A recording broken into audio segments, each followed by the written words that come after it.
All right, so we can go ahead and get started. Just to go ahead and introduce myself, since some of you might not know me, my name is Matt West, and I'm an instructional technologist with Citi. My primary responsibilities involve providing support for the LMS to faculty, staff, and sometimes students. So we would just, and I have also Lynette here, and Lynette can introduce herself as well. Hi everyone, I'm Lynette, and I'm an instructional designer also in the Center for Teaching Excellent Innovation. Work in the same department as Matt, but I think everyone knows that. So, this training is going to go over just the basics of Blackboard, and we kind of have a few items on the agenda here. We're going to go over how to log into Blackboard, how to access courses, hide courses, group them by term, also going over the notification settings and setting a profile photo. And then we also want to go over adding links to your course menu or rearranging your course menu. And then we want to dig a little bit deeper into actually working with courses and go over things like uploading syllabus or adding other documents to the course. That it could also include adding folders. And then we want to go over some other tools like assignments and tests. And maybe if we have time, we can go over a few of the items in the grade center if possible, and then we'll also have hopefully plenty of time to answer any questions that you guys might have. Okay, man, I'm gonna stop sharing. Okay, so I'm gonna go ahead and share my screen. Let's see here. All right.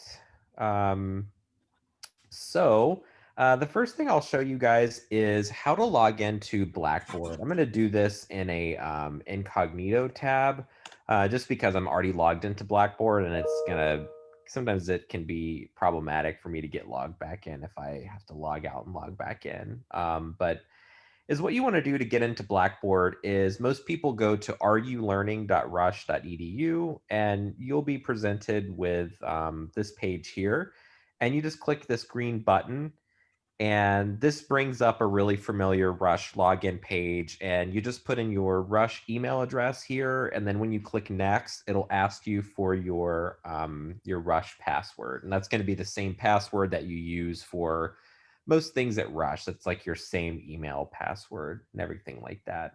Um, Once you get logged in, you'll be on this page here. It should look basically the same. I know some people like move stuff around here, but this is pretty much what the default landing page looks like here.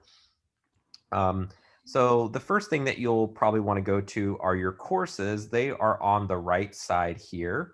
And they are also organized by the role that you are in the course. So you can see here that I'm enrolled in some as faculty, I'm enrolled in some as teaching assistant, and if I was enrolled in any as a student, they would show up here as well.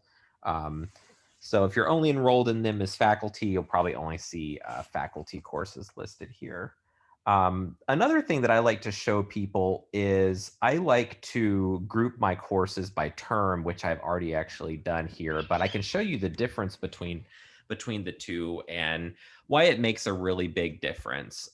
If you click on that gear icon that's in the upper right corner of the My Courses box, that actually will bring up some settings for the courses module, and you'll see here that group by term is selected, but I'm going to unselect it and show you what it looks like.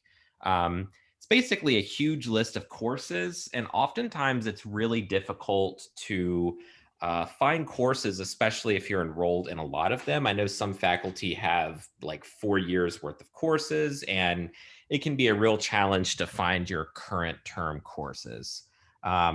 So by grouping them by term, it helps with organization, and it groups them, as you can see here. These are some of the terms that I'm enrolled in. And another nice thing that you can do as well is you can click this box here, and that will unselect certain terms. So a lot of people like to hide courses from previous terms. Like if you have courses from 2017, 2018, 2019, and you don't need to see those anymore, You can deselect those, and that way it doesn't clutter up your courses page. Just makes it a little bit easier. Another thing you can do is you can also collapse these. So that way you could only see, if you did want the term to show up, but you didn't want to see all the courses, you can collapse that list. So it makes it a little bit easier for organization. So I always recommend turning on group by term. There are really no downsides to turning it on. It just makes it so much easier to find things, I think. And I actually wish that it was on by default, but unfortunately it's not.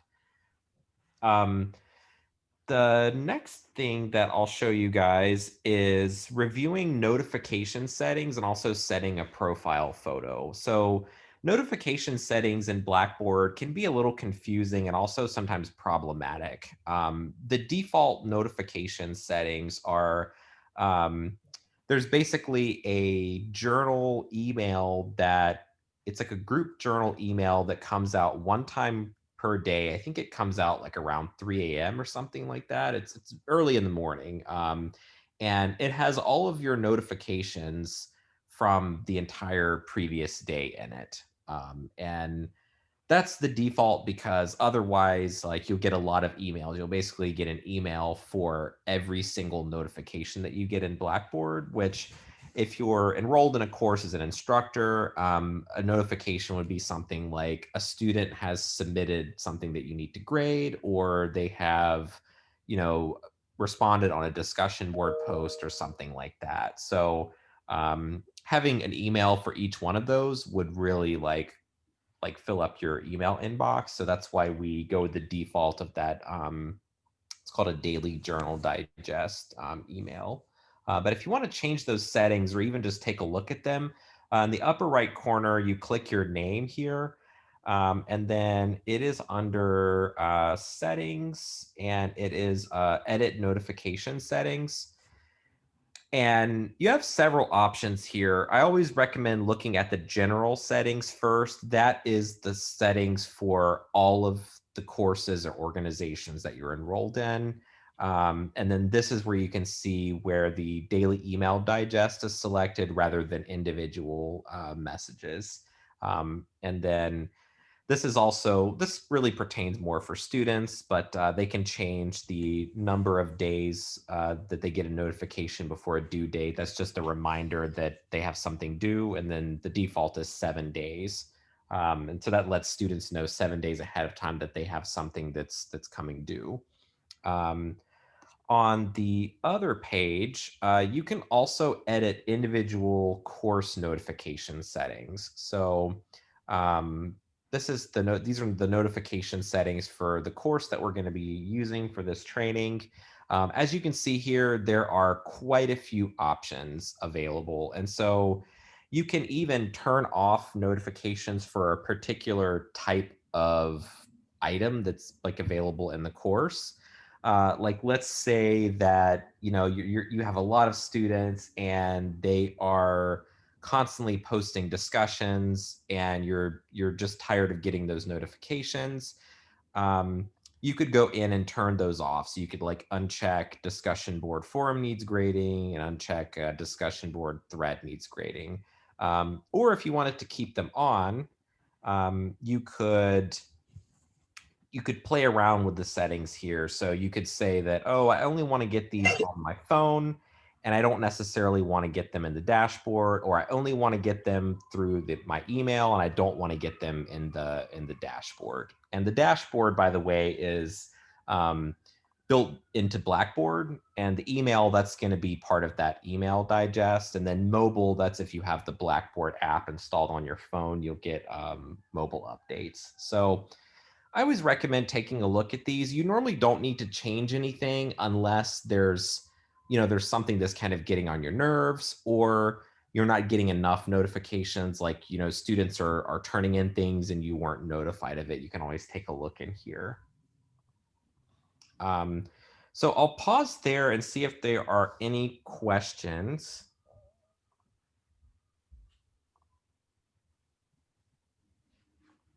All right. The last thing I'll show for the notifications is you can also bulk edit notification settings as well. So you can change the notification settings for all courses that you're teaching. And this would allow you to either select certain courses, or you could just go with all of them. And you could change all of these settings for pretty much all courses that you're teaching. So that would save you some time. That's pretty much it for the notification settings. The next thing that I'll show you guys is this is a request that I get quite a few times, most often from students, but they want to set a profile photo. And you can set a profile photo in Blackboard. I don't have one set, but I can show you where you would go to set that. So you click on your name again, and then you click settings, and then you click, I believe it's under personal information. Yeah, and it's under personalize my settings. And then this is where you have the opportunity to upload your own avatar. And you would just click here, use custom avatar image, and then you'll browse your computer for a photo. And it says here the recommended pixel size is 150 by 150. And I think it does throw an error if you try to upload an image larger than that. So you will have to like crop it down and change the size of it to make it 150 by 150. Some people just like to have the avatar because it shows up in different areas of Blackboard. So that way the instructor can, in some cases, like just kind of see the student, and also the student likes seeing their image pop up. All right. The next thing that I'll show you guys is we're going to go into a course. So going to go over here to my courses page, and I'm going to scroll down and find our Blackboard Basics course. So this is basically what sort of a default course in Blackboard looks like. This actually brings up a really important point. Sometimes you'll go into a course and it looks like I can't add anything here. Like I'm not seeing my normal plus button up here to add something to the course menu. If I click on something, I'm not seeing any options to add something. This can happen sometimes. I think it's based on the browser or sometimes the individual course. Uh, if you'll notice, the edit mode is turned off here. So if you ever go into a course and it looks different, you're not seeing certain things, you're not able to add anything, always double check and make sure that edit mode is turned on. So it says that it's turned off here. So I'm going to go ahead and turn that on. And now it's green and it says on. And now I see these little drop down buttons here. I see where I can add content to the this agenda area. And I also see this plus button here. So I'm seeing the full course as the instructor now. So and that this is something that does seem to happen randomly. Sometimes the edit mode just gets flipped off for some reason, and it's not the instructor flipped it off. I think it's just like a browser thing or some weird setting in the course. But always double check that if you're not able to add anything or the course just looks kind of funky. The next thing I'll show you guys is on the left side here. This is pretty much what the default course template looks like in Blackboard. So every new Blackboard course has a default template, and it has some items here that are in there by default. If you ever need to delete those or change them, it's certainly possible to do. If, like, let's say, for example, I want to change the name of course information. I want to change it to just information. I'll click the drop down here. And I actually have several options here. I can just flat out delete it if I want to. So I just want to totally get rid of it. Or if you want to hide this from students, you're still building content in there, you're not quite ready for them to see it yet, you can hide the link. But in this case, I actually want to rename the link. So brings up this box and I can start typing. And I'm just going to call this one information. And then I click this little green save button. And as you can see, it updated the name of that. Another thing you can do is if you hover over on the left side here, you'll see that that little up and down gray thing shows up. This is where you can drag and drop items and you can like move them around the course. So let's say I want syllabus right here instead. You just click and you drag and drop and you can move it around. And you'll also notice that there's this sort of gray square here. If you hover over this, this is saying that this link has no content. So it's basically saying that this is an empty area and that there's just nothing in there. So students won't be able to see it. Sometimes you'll also see it is a box with a slash through it that you see here now. And that means that the link is hidden from students. So students won't be able to see anything that's in here. They won't even be able to see the information page itself. So if you want to make that available to students, you just click the drop down and click show link. Another thing that you might want to do is you might want to add something onto the left here. So let's say that I wanted to create a weekly modules content area and I wanted to like put it here under learning materials. I'm going to go up here and hover over the plus button and then I'm going to click content area.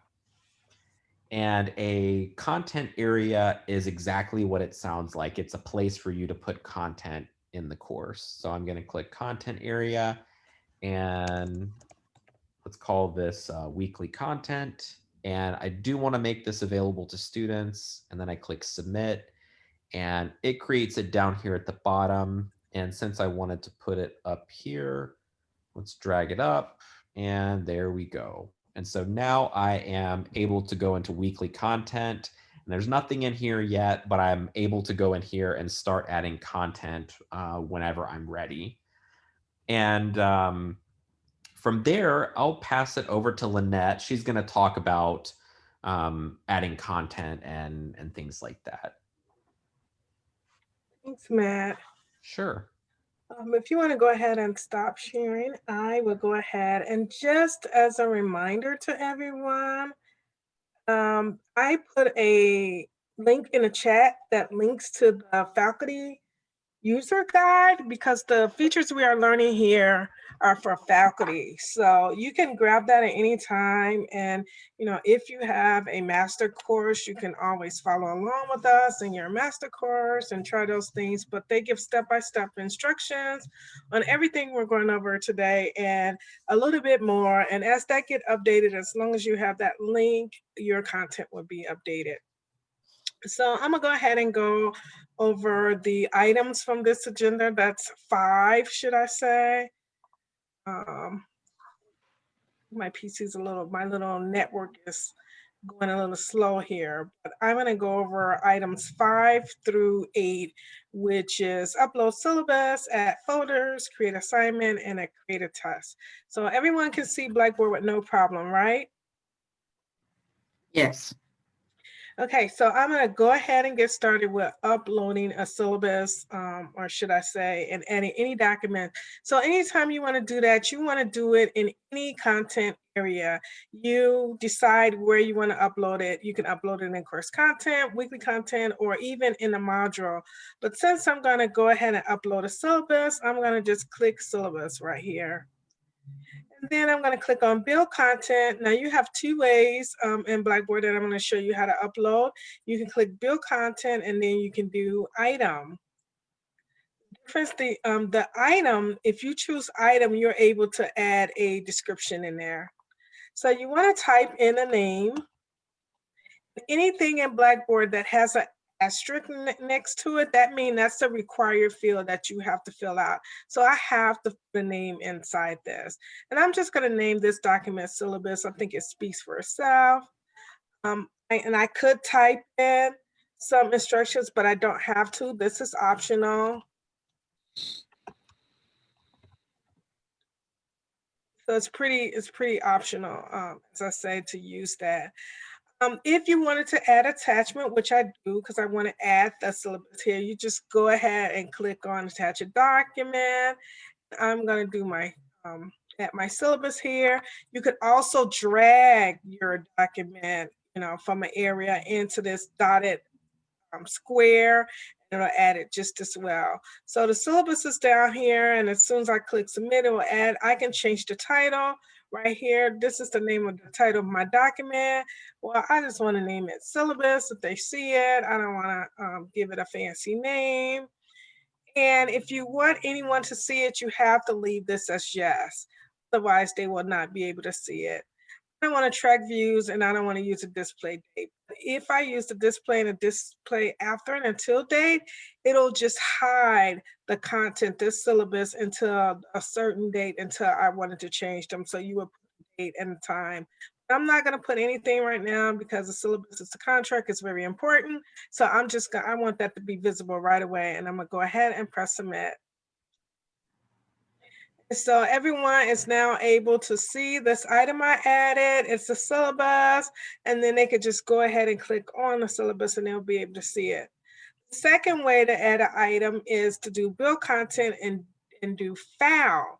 Well, clicking a file only puts the item there. It's a direct link to the document. As you can see, there's no text box for me to type any instructions.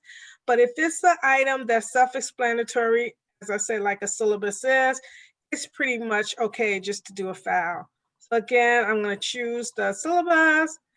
And I don't need to open a new window. I'm going to leave all the default setting. The main thing I want to make sure is that everyone can see this document. Then I'm going to go ahead and press submit. Once I press submit, as you can see, these two different documents, they're both uploaded successfully, but they look differently. So this item I added, they actually have to click on the syllabus to see it. And because it's a Word, it's downloaded and you have to open it. So we do suggest when you do a file, you should most likely do it in a PDF. Then if you do it in a PDF, it'll open right here. And this syllabus, the same thing. If I click on it, it wants me to download it. So that's how you add an item to the course. Let me just do one more item. Let me do, I'm going to call it a syllabus, but it's not a syllabus. I just want to grab a PDF just to show you the difference of how it looks. I'm just going to press submit. My internet again, it's just taking its little time.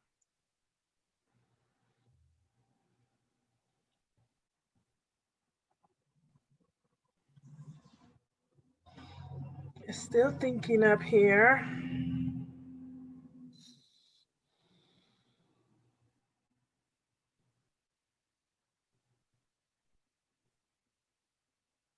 Okay, I hope my Wi-Fi don't go down.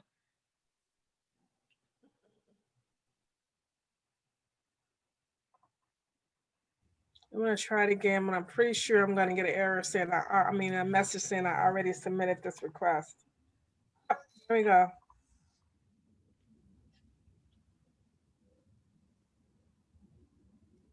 So I'm gonna just skip that part since it's taking so long. And if it eventually loads, I'll come back to it because that document's not big at all. So let me just go to my agenda and see what's going on. Let's see what happens. Yeah. So I just basically aborted that task. I don't know why it was taking so long, but my Wi-Fi is not the greatest today. It's having one of those days. It's an agenda with me. So that's how you upload any document, whether it's a syllabus or any document, you can just attach it as an item or a file. Are there any questions on that? Secondly, I'm going to go ahead and add a folder. We like to use folders to organize each course. So if you're having modules or weekly lessons, we suggest that you make a week for each folder and include the contents in there. I consider my folders as closets in my house. So if I want to organize things, I create a folder. So you click on build content and then you click on content folder. You give your folder a name. So I'm gonna say week 1 folder. Most people just say week 1, week 2. If I had anything, I could optionally put a text here. Sometimes they might say, begin September 1st. but again, that's optional. Again, you want to make sure it's visible to students or anybody want to see it. You can deactivate it. I'm not going to do it, so I'm just going to have to press submit. It's pretty simple. There's my folders. So if a student wanted to go and see any content in the folder, all they'll do is click on this link and they'll go inside the folder. So right now, there's nothing in my folder. I can add things in my folder once I get in there, just like that item. I can add it in folder. I can move this particular item by clicking syllabus and clicking move, and then move that to the folder. And I think you may not see this because of the fact that when it pops up in Zoom, it does not show the pop-up. I don't know what's going on here.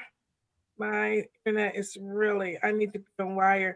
So as you can see, my syllabus is gone. There's my folder. And if I click on a folder, I can see that one item I moved in there. And if I wanted to add another item, I'll just do build content again and add as many items as I want inside this folder.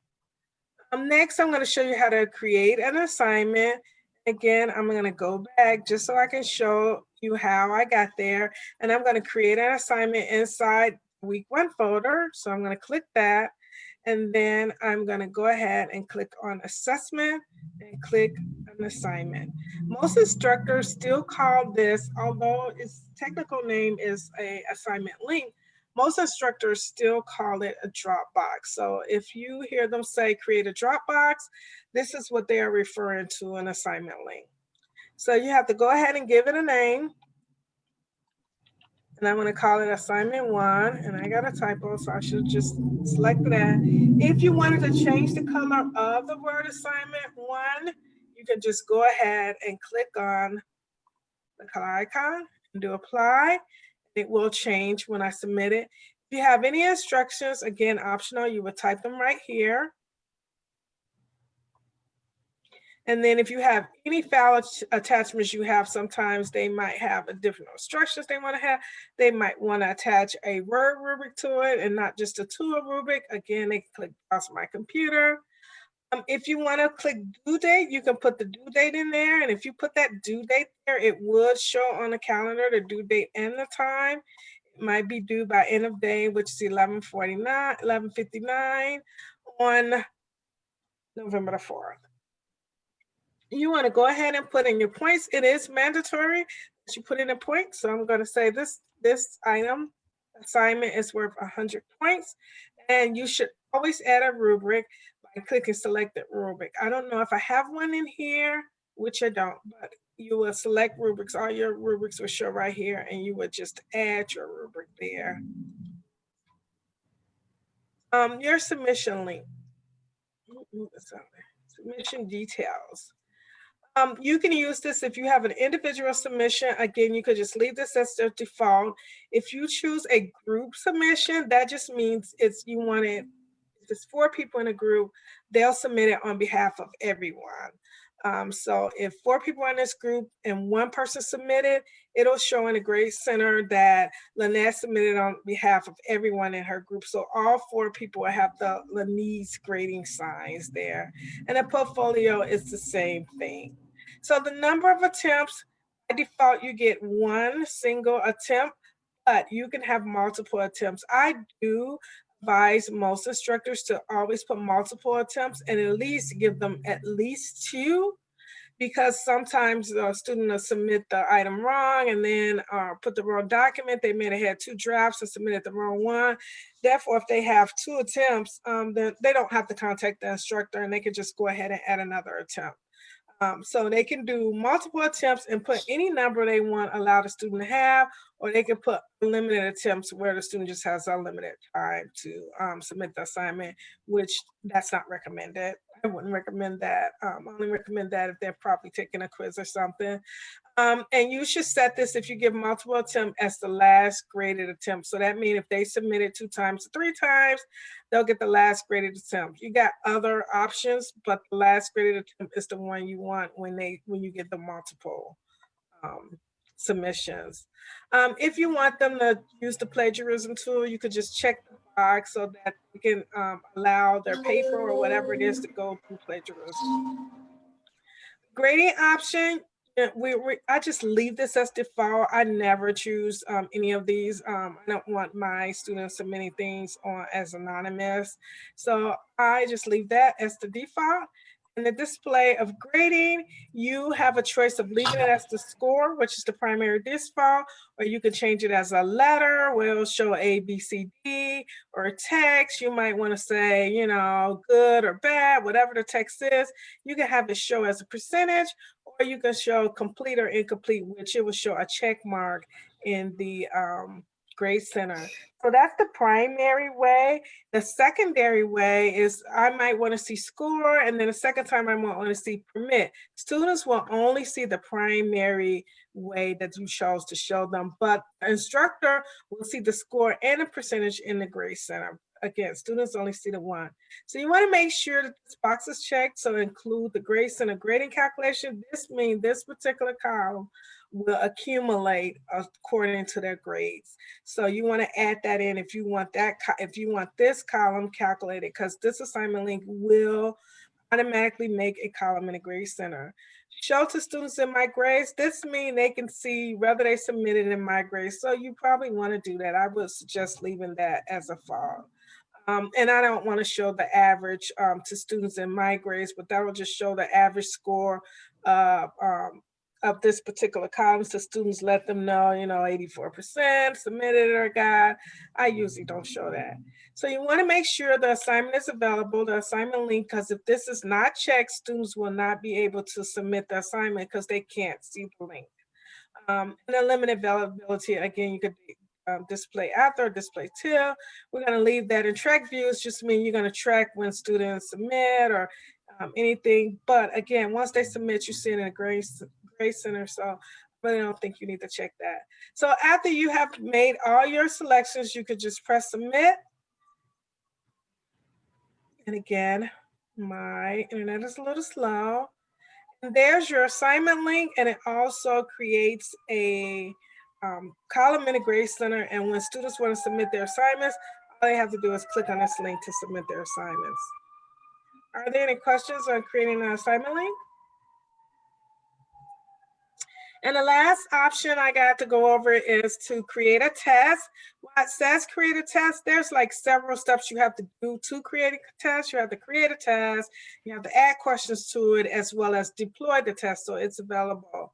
So that's an instructor's tool. So what you want to do is you want to go under course tools. You want to go ahead and click tests, surveys, and pools, and you click on tests. As you can see, I got 3 tests or quizzes, exams, however you want to call it. I have them there. So the first thing you want to do is build test to create it. Again, required the name. So I'm just going to call it exam 1. If you have any instructions, you can put it there. I'm not going to put any descriptions as well as instructions. So this will be the instructions for the exam for the students. You know, you have 60 minutes, you have 1 time to take it, blah, blah, blah, blah, blah. And then you submit. That's all it is to create an exam. I've created my exam. Now it takes me automatically to the test canvas. I'm ready to start adding questions to my exam. As you can see, you have a lot of choices here of adding questions, you know, either or, essay, fill in the blank. You just have multiple choices. So I'm gonna go ahead and create one choice. I'm gonna go ahead and create a easy one, which is a true or false. And you can give the question a title. You don't have to. And this is where you will type the question to the test. And I'm going to say, my email address is.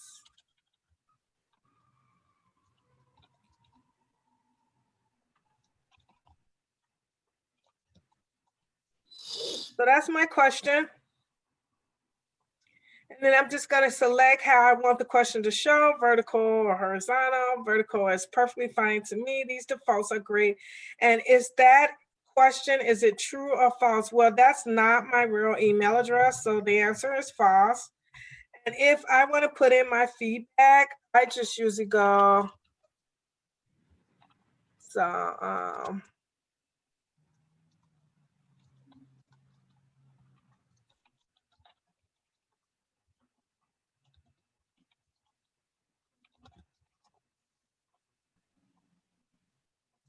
the same thing, that's the correct feedback they'll say.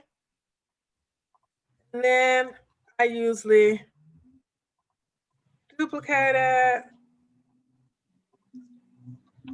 You can put whatever you want in the incorrect feedback. And I go, that is incorrect, And so after I do that, I can go ahead and submit my question. Oh, you could do categories that label your question and instructor notes if you want instructor notes. Most people don't use that. I might want to say, I think this is a tough question, or something like that. So I can submit this question, or I can submit and create another one. And if I do submit and create another one, it'll create another true and false. So I'm just going to press submit, because that's all I want on my exam. Here's my 1 point. Here's it's worth 10 points. And I think I didn't go over that. If I wanted to change my points, I could easily click on that and make it worth 1 point. Press submit. If I had a lot of questions, I could do select all, and put make each question worth 2 points and do update, and then it changed the questions into 2 points. So that's how you add a test question to the test. And if you want to add more, you'll just keep clicking on create question, choosing the type of questions you want, and then filling in the criteria of the course. So I've added my questions, I've created my test, and I've added my question. Now it's good to go. So now you need to deploy your tests for students. Again, I'm going to go in this one area I've been in. I'm going to deploy my test into week 1. I'm going to click on assessment. I'm going to click on this test, and it shows all the tests that are available. Now, once you deploy a test, that test will no longer be in this option if you try to deploy another test, because it lets you know that test has been used. So here's my exam 1. I'm going to go ahead and click on it and press submit. Then it's going to take me to the test options. And then I just choose my test options. Do I want to open another window? I do want to make it available. That's always. I have no special announcement. Do I want to give them multiple attempts? Well, in this one, I want to give them multiple attempts, and actually I want to give them unlimited attempts. I'm going to take the last graded item. This quiz is so short. I'm going to give them 10 minutes to take the quiz. I want the quiz to actually open today. And I want to say I wanted it to open at 1 a.m. and I want it to actually close tomorrow. Just only means how long they have to see the test. So it doesn't take away that once they open a test and press begin, they only got 10 minutes to take it. They have a whole day to decide when they want to take it. I don't want to add a password, but if I did, I would just go ahead and click that and put a password in there. But I don't want to add it. If I wanted to do exceptions or add another user, maybe I want to give this user 15 minutes on the exam versus 10 minutes. I would click on that and it'll show me everyone in the class, and then I'll add that person in the exception. Other than that, I can press my due date. We'll put it in the calendar. That's optional. I'm not going to use it. And I want to include this test score in the calculation, a grade calculation. So basically, after that, you can decide what you want students to see after they submit the exam.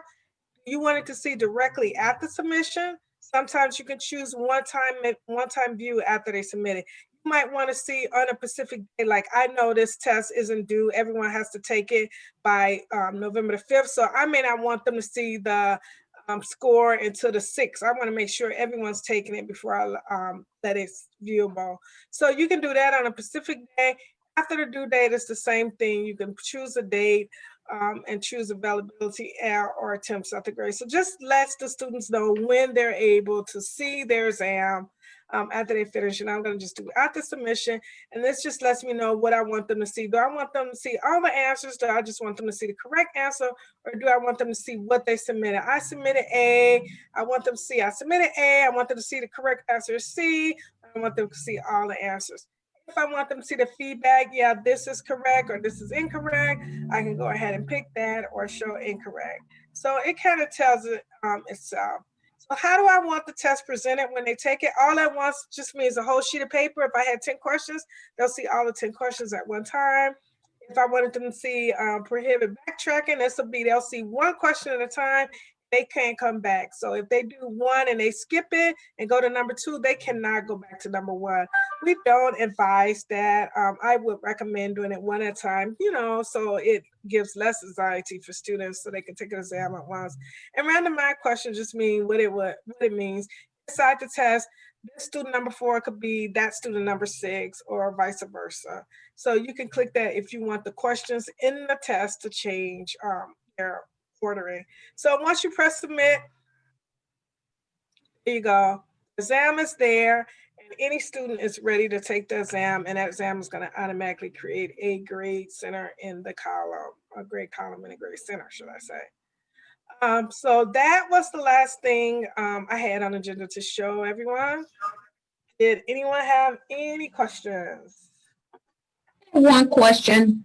Under announcements, are you able to put an attachment in your announcement? You are able to put an attachment in announcement. So once you create the announcements, like this is the course link, so it'll browse to the course. But what I usually do, I usually read the syllabus, and then I will usually highlight the syllabus, and then you can do attachment right here. And so again, it'll bring me to my computer or wherever I have my attachment. And then, I go ahead and attach my syllabus. And then if I press submit, there's my syllabus. Okay. Any other questions? Hi. That's it. Thank you for this presentation. This is so helpful. I'm new to Blackboard, so this has been incredibly helpful. I have one question. Is there a way to hide the entire course before I publish it to the students while I'm still working on it, or does it have to be that every tab has to be hidden versus not hidden? Do you want me to answer that, Matt? Sure, you can go ahead. Okay, so you want to hide the course, or you just want to hide various tabs on there, or you want to hide the entire course? Yeah, I was just wondering, because Matt did talk about how you can hide each individual tab, but I was just wondering, I've used a different platform. I've used Canvas previously, and there was a way where we could just hide the entire course until we're ready to publish it. So I was just wondering if Blackboard had that option. You can, and I think that's under test styles, right, Matt? I think. It's actually under properties. Sorry, I get it mixed up. So yeah, under the course tool, you want to go under properties, and right here where it says set availability, it's highlighted to yes, and you just want to say no, and the students won't be able to see it. Great, thank you. Another thing that I'll add on as well is that by default, Blackboard courses are not available to students until the course start date. So like whatever the official course start date is in the registrar system, that's what's going to be the availability date for the course in Blackboard. And this is also really important to know because a lot of times we get questions from students like wondering why they can't see their courses before the course starts. So it might be helpful to let your students know that they'll be able to see their course on the course start date. You can change that if you want. You can go under properties there and you can change the start date. But the default is going to be whatever the start date is, which I think for most courses is going to be January 4th for the spring term. Yeah. Okay, and I great. do know that's very helpful. I do know, as Matt said, once these courses open, I think they stay open like basically until eternity, right, Matt? Unless you want to put an end date. I think most instructors leave it open, but occasionally, every now and then, I have an instructor that wants to close their courses to students. Is that correct, Matt? There's no end date for these courses, basically, once they open? Right. Yeah. By default, there's no end date for courses. Some instructors don't. They don't like that idea, and so they go in there and either change. They add an end date or they close the course after it ends. But if you're okay with leaving it open, you don't have to worry about that. The setting will automatically keep it open. Great. Thank you so much, both of you. Sure. Is there anything else? Any other questions?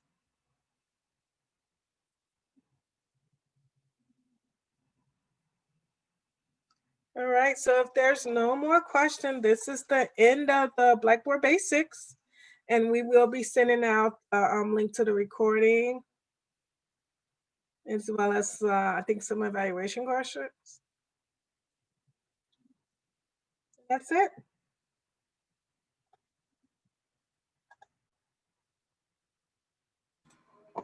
Thanks, Lynette. Bye. You're welcome.